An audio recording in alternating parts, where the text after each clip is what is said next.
বুনিয়াদপুরে আবারও বইমেলা চালু হয়ে গেছে 25 সালের জানুয়ারির 6 থেকে চালু হয়ে গেছে। তো জানুয়ারির 12 তারিখ অবধি থাকবে বইমেলা। তো তোমরা সকলে চলে এসো বইমেলাতে।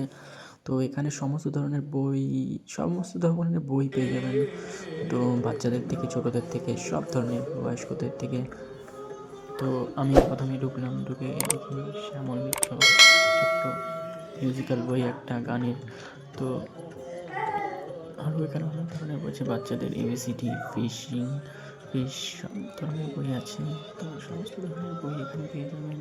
গীতা, ভগবদ্গীতা সব ধরনের বই বেড়াতে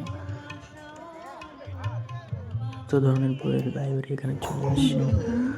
তো সমস্ত ধরনের বই পাবেন এখানে। তো দেখছি দাদুটা খুব পড়াশোনা করছে বইটা নিয়ে, পড়তে দাও, দাদুও নিবে বই এখন। তো এখানে ছোট্ট প্রোগ্রাম হচ্ছে বইমেলার পক্ষ থেকে, নটরাজ্য একটা প্রোগ্রাম হচ্ছে।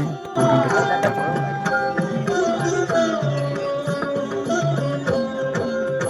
জয় ভগবতী দেবী।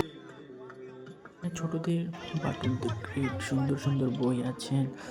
আর আরও অনেক বই আছে। যারা WBKPর ফর্ম ফিল আপ করে অ্যাপ্লাই করতে যাবে, এখানে জিকে মকটেল বই সব ধরনের বই আছে। সমস্ত ধরনের পুলিশ বলো, এই বলো, সমস্ত ধরনের বই এখানে পেয়ে যাবে। তো ভিডিওটা যদি ভালো লেগে থাকে তো প্লিজ লাইক, সাবস্ক্রাইব আর শেয়ার করে দেবেন। তো বুনিয়াদপুর মেলা চলে আসে সবাই, সকলকে আমন্ত্রণ রইল।